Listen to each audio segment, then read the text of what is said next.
আর তার বদলে কি নেবেন? যশ নাকি অপযশ? দেখুন, এক ছিল রাবণ, যে কিনা সমুদ্র পার করল সীতাকে অপহরণ করার জন্য, আর এক ছিলেন রামচন্দ্র, যিনি সমুদ্র পার করেছিলেন, সেতু বানিয়ে গিয়েছিলেন সীতাকে ফিরিয়ে নিয়ে আসার জন্য। দুজনেই সমুদ্র পার করেছিলেন, শুধু পার্থক্য ছিল সদিচ্ছাকে বোঝার লক্ষ্যের। অনেক মানুষের যাত্রা একরকম হতেই পারে, কিন্তু আনন্দ তখনই লাভ করবেন যখন লক্ষ্য শুভ হবে, মহান হবে। এই লক্ষ্য দিয়ে এই সংসারের কল্যাণ হবে এবং মানুষের সম্মান হবে।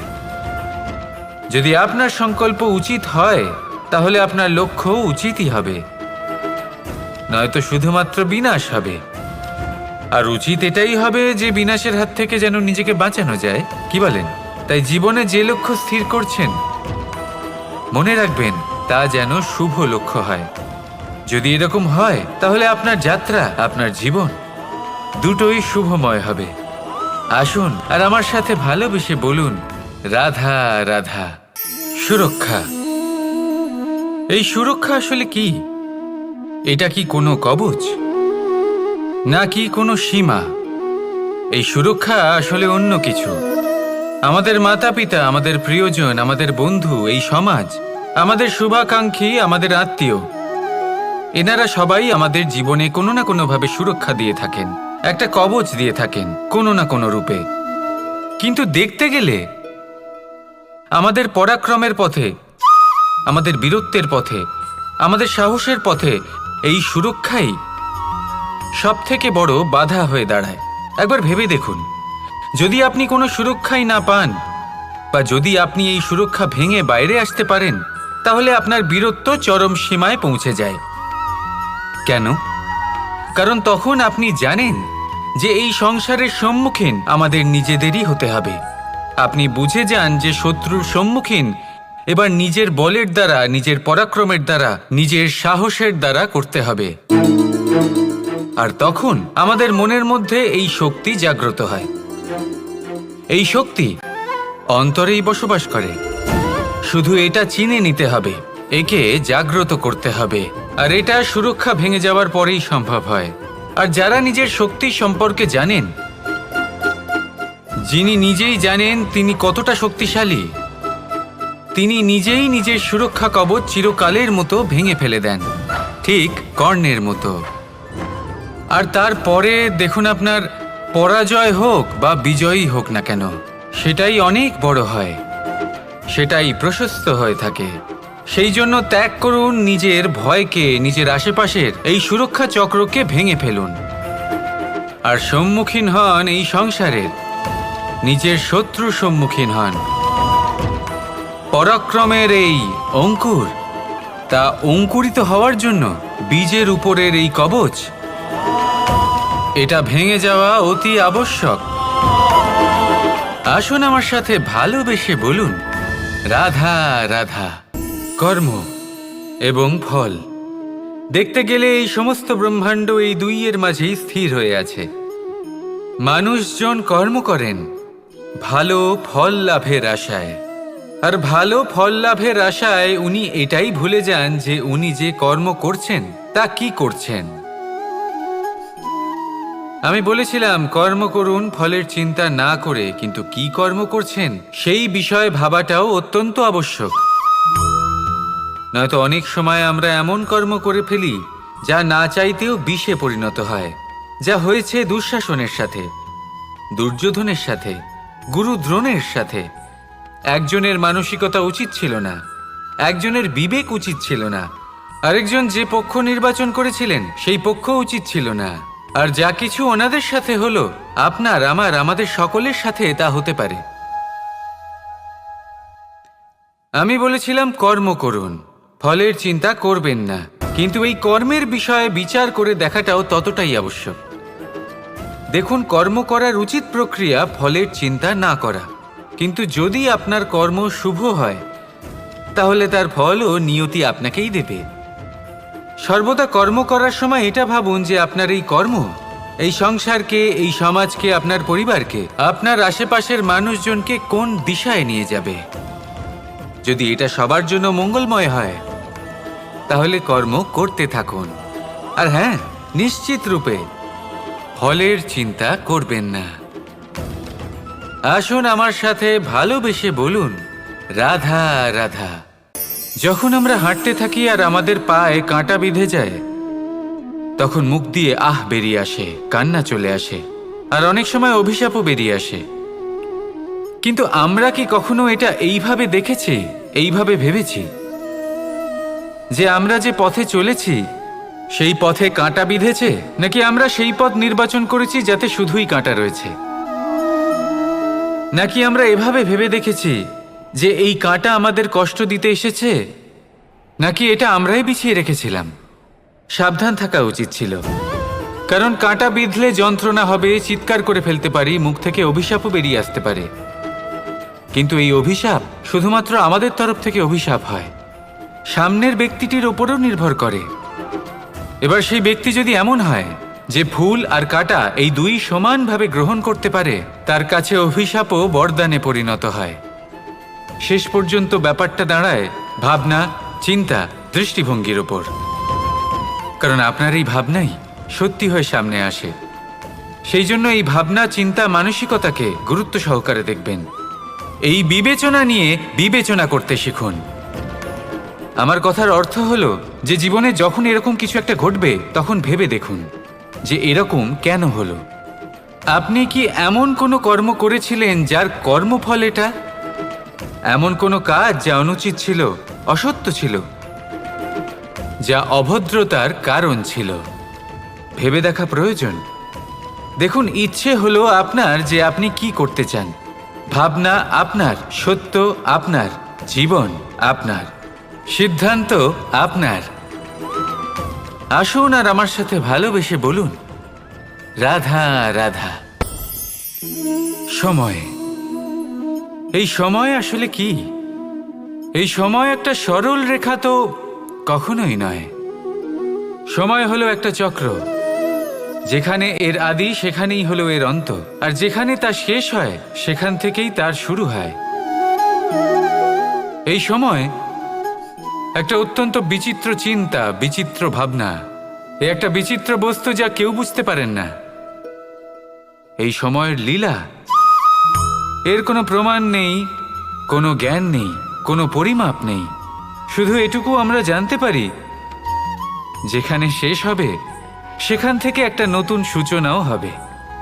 যা আজ আপনার কাছে আছে, কাল অন্য কারোর কাছে যাবে, তারপরে তার কাছ থেকেও অন্য কারোর কাছে যাবে, তারপরে তার থেকেও ছিনিয়ে নেওয়া হবে। এই নিয়তির একজনের কাছ থেকে অন্যজনের কাছে আদান প্রদানের এই সময় হলো আপনার সময়। এই সময়ের সদ্ব্যবহার করুন, এই সময়কে বাঁচুন। আপনাকে শুধু এটাই সুনিশ্চিত করতে হবে যে আপনি কোন পক্ষে আছেন।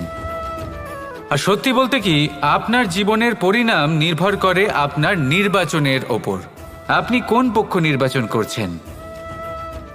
তাহলে মনে রাখবেন, জীবনে সেই পক্ষই নির্বাচন করবেন যা চয়ন করার পরে আপনি সুখ অনুভব করবেন, আপনি সন্তোষ লাভ করবেন, প্রসন্নতা লাভ করবেন।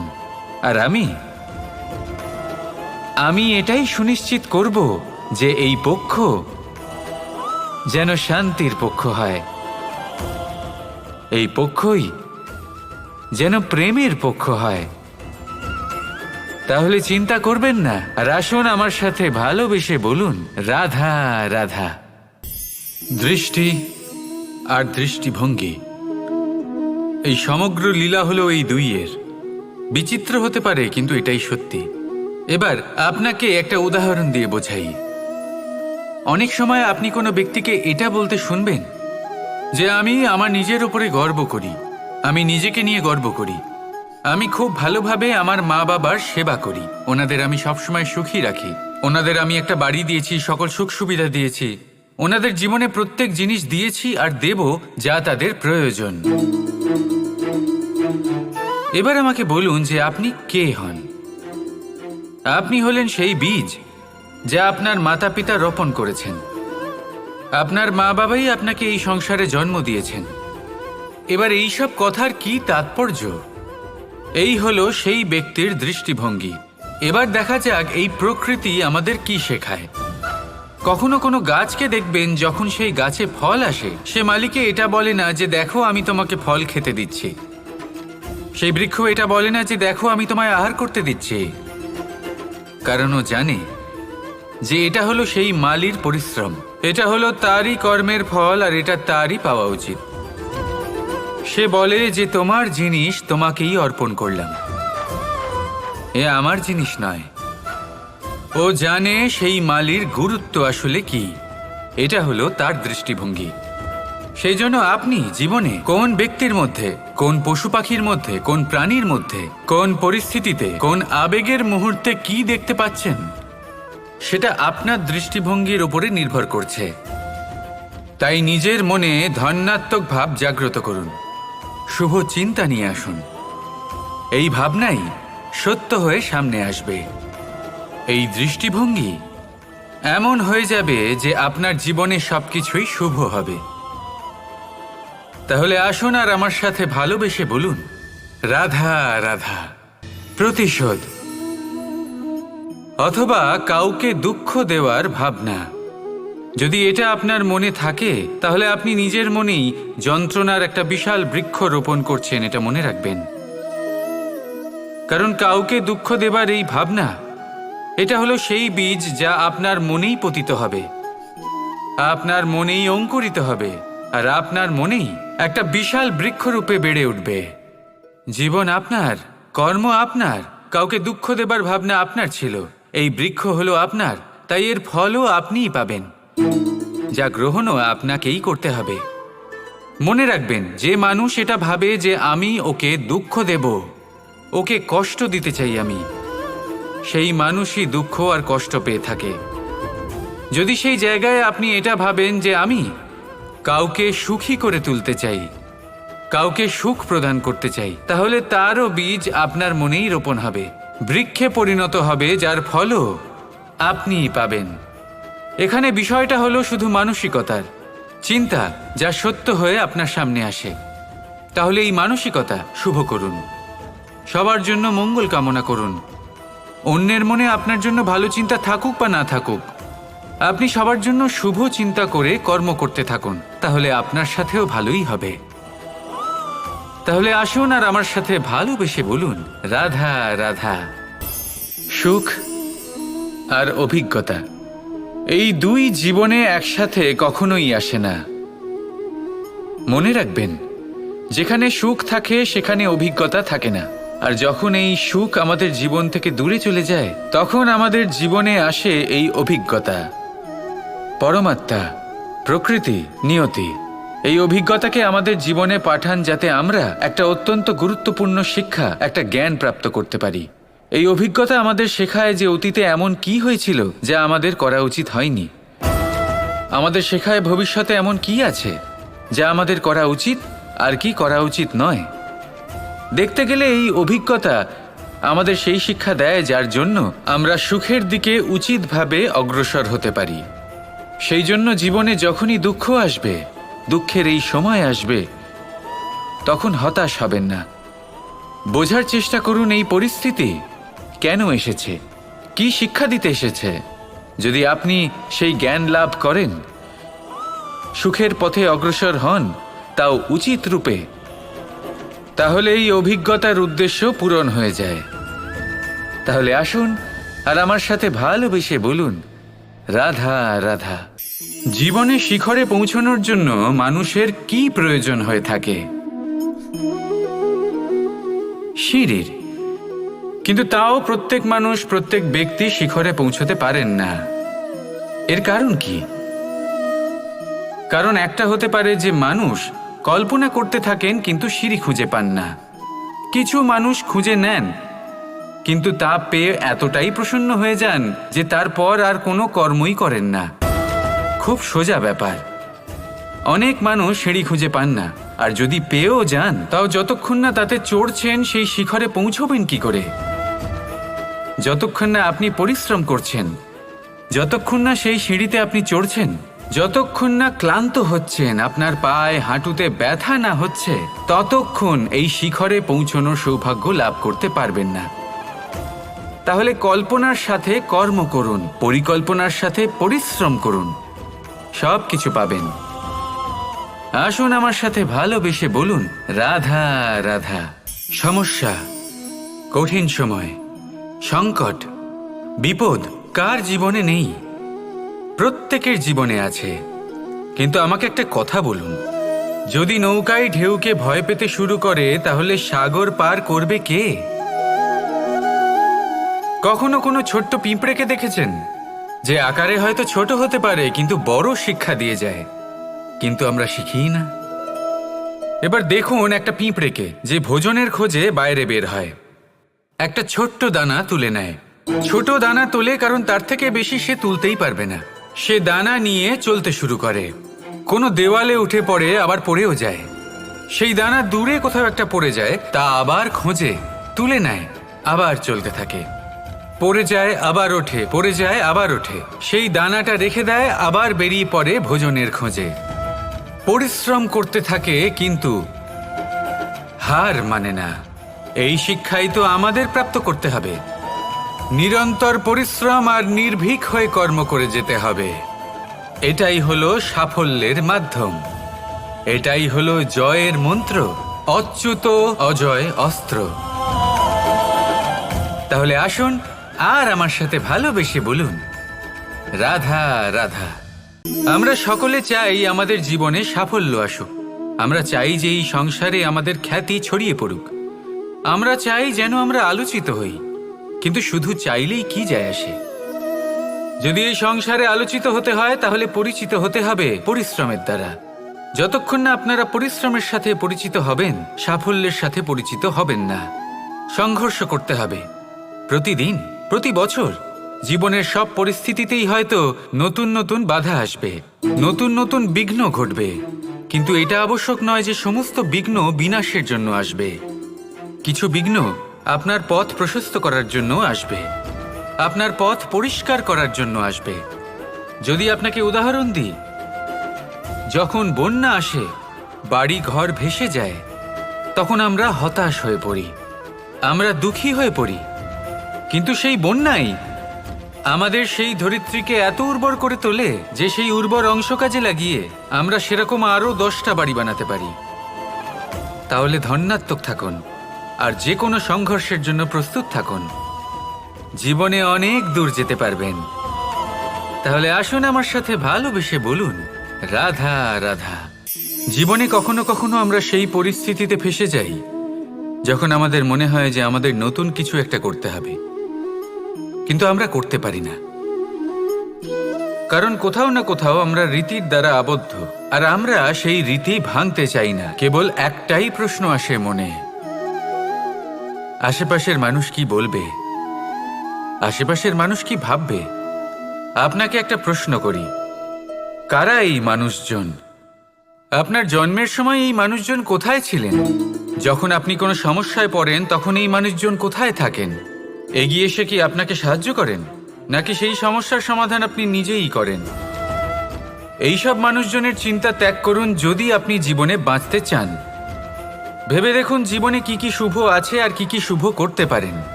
যদি তা স্রোতের বিপরীতে হয় তাহলে সংঘর্ষ করুন, কিন্তু এইসব মানুষজনের কথা ভাববেন না।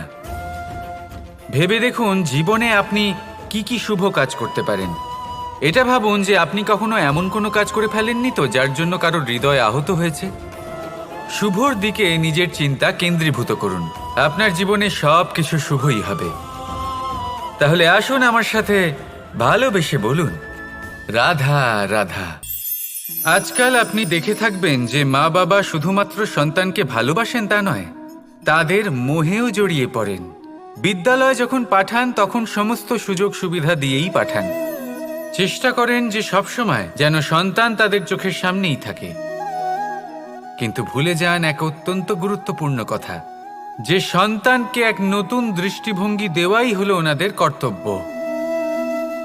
সেই জন্য পুরাতনকালে শিষ্যদের গুরুকুলে পাঠানো হতো, বাড়ির থেকে দূরে।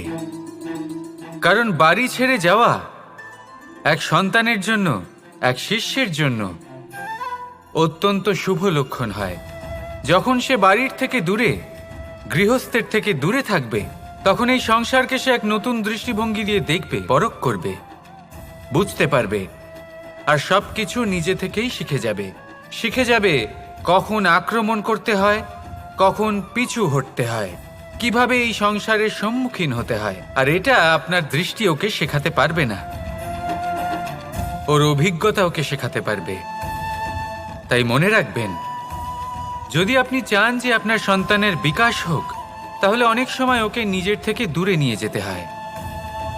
যদি মোহে আবদ্ধ থাকেন তাহলে ওর বিকাশ কখনোই হবে না। তাহলে আসুন আমার সাথে ভালোবেসে বলুন, রাধা রাধা। কখনো কখনো মানুষ মনে করেন যে সে নিজেই সব থেকে বেশি শক্তিশালী, তিনি হলেন জ্ঞানী। দেখুন, এটা ভালো ব্যাপার যে আপনার মধ্যে শক্তি আছে, জ্ঞান আছে, আর এটা শুধু আপনার জন্য নয়, এই সমস্ত সমাজের জন্য, দেশের জন্য, সমগ্র পৃথিবীর জন্য অত্যন্ত আবশ্যক। কিন্তু এই কথাটাও বোঝা অত্যন্ত আবশ্যক যে এই জ্ঞান যেন কখনো অহংকার না হয়ে ওঠে। যখন মানুষের মধ্যে জ্ঞান থাকে তখন সে রাম হয়ে ওঠে। রাম, যিনি সমুদ্রের বুকে সেতু বানিয়েছিলেন, বানর সেনার দ্বারা রাক্ষস রাজকে পরাজিত করেছিলেন, আর চিরকালের জন্য সবার কাছে আদর্শ হয়ে উঠেছিলেন। আর যদি মানুষের মনে অহংকার জন্মায়, তাহলে সে রাবণ হয়ে ওঠে। দেশে বিদেশে যতই খ্যাতি থাকুক না কেন, সে রাক্ষস হয়ে ওঠে, নিজের সাথে সাথে সমস্ত কুলের বিনাশ করে বসে। এবার জ্ঞান নাকি অহংকার, আপনার কি চাই সেই সিদ্ধান্ত আপনার, আর আপনার এই সিদ্ধান্তই নিশ্চিত করবে যে আপনার কর্ম কি হবে, আর আপনার এই কর্মই নিশ্চিত করে দেবে আপনার প্রারব্ধ কি হবে। তাহলে শুভ কর্ম করুন আর আমার সাথে ভালোবেসে বলুন, রাধা রাধা। আপনি কখনো পাখিদের দেখেছেন? যেভাবে মানুষ তার সন্তানকে জন্ম দেয়, পাখিরাও সন্তানদের জন্ম দেয়। আর যেই তার সন্তান এই সংসারে প্রবেশ করে, সেই পাখি তাকে আগলে রাখে, তার যত্ন করে, ওর জন্য বাসা বানায়, ওর জন্য দূর কোথাও থেকে খাবার নিয়ে আসে, নিজের ঠোঁট দিয়ে ওর মুখে খাবার খাইয়ে দেয়, সবকিছু করে। কিন্তু একটা কাজ পাখি করে, কিন্তু মানুষ কখনোই করে না। যখন পাখি মনে করে যে তার সন্তান বড় হয়ে গেছে, ওকে এবার ওরা শিখতে হবে, নিজেকেই আত্মরক্ষা শিখতে হবে, নিজের খাবার নিজেই খুঁজে আনতে হবে, তো সেই পাখি তার সন্তানকে বাসা থেকে বের করে দেয়। তারপর সেই পাখির সন্তান নিজে উড়তে শেখে, আত্মরক্ষা করতে শেখে, এবং আস্তে আস্তে সে আত্মনির্ভর হয়ে ওঠে। কিন্তু মানুষ কি তার সন্তানের সাথে এটাই করে? কখনোই নয়। মানুষ তার সন্তানকে নিজের সাথে বেঁধে রাখে, সব সময় তার লালন পালনের, তার দেখাশোনার ব্যবস্থা করে রাখে, আর এটাই ভাবেন যে আমি হলাম ওর পালনকর্তা, ওর খেয়াল রাখা তো আমার কর্তব্য। কিন্তু না, এই কাজ করতে করতে উনি আস্তে আস্তে নিজেরই সন্তানের শত্রু হয়ে ওঠেন, তার বিকাশের শত্রু হয়ে ওঠেন। তাই যখন সন্তান বড় হবে তখন অবশ্যই ভালোবাসুন, কিন্তু পাখির মতো কঠোর হওয়াও প্রয়োজনীয়, তবেই তার বিকাশ হবে। ওকে নিজের কষ্ট নিজেকেই সহ্য করতে দিন, শিখতে দিন জীবনের অনুভূতি কেমন, তবেই তার বিকাশ হবে। নয়তো সেই সন্তান আজীবন আপনার জন্য বোঝা হয়ে থাকবে, আর আপনি তার বিকাশের পথে আজীবন বাধা হয়ে থাকবেন। আর আমার মনে হয় না আপনি সেটা চাইবেন, তাই তো? আসুন আমার সাথে ভালোবেসে বলুন, রাধা রাধা। নিয়তি। রাধা আমাকে বলে, কৃষ্ণ, যদি তুমি জানো যে নিয়তিতে কি আছে, তাহলে তাকে বদলে দাও না কেন? মহাদেব আমাকে বলেন যে শ্রীকৃষ্ণ, যদি আপনি এটা জানেন যে সাম্বের নিয়তি এটাই, তাহলে আপনি তাকে বদলানোর চেষ্টা কেন করেন? কেন? কারণ আমি একজন পিতা, আর পিতার কর্তব্য এটাই, তিনি যেন সম্ভাব্য সব চেষ্টা করেন নিজের সন্তানের মঙ্গলের জন্য। নিয়তি আমি জানি, কিন্তু এটাও আমি জানি যে কর্মের থেকে বড় আর কোনো নিয়তি হতে পারে না। অভিজ্ঞতাও রয়েছে যে কর্মের হাতে নিয়তির এই চক্র বদলে যেতে পারে। তাই জীবনে যদি আপনার কখনো এমন মনে হয় যে এটা তো অসম্ভব, তখনও চেষ্টা করা কখনোই ছাড়বেন না। কে বলতে পারে আপনারই কর্মের কোনো এক বীজ হয়তো নিয়তির চাকায় আটকে গেল আর নিয়তিকে নিজের পথ পাল্টাতে হলো, ঠিক কি না? সেই জন্য নিয়তিকে ভাগ্য মেনে নিয়ে চুপ করে বসে থাকবেন না। নিজের নিয়তি স্বয়ং নিজের কর্মের দ্বারা নির্ধারিত করুন, কারণ আপনার এই কর্মের ওপরেই আপনার অধিকার রয়েছে।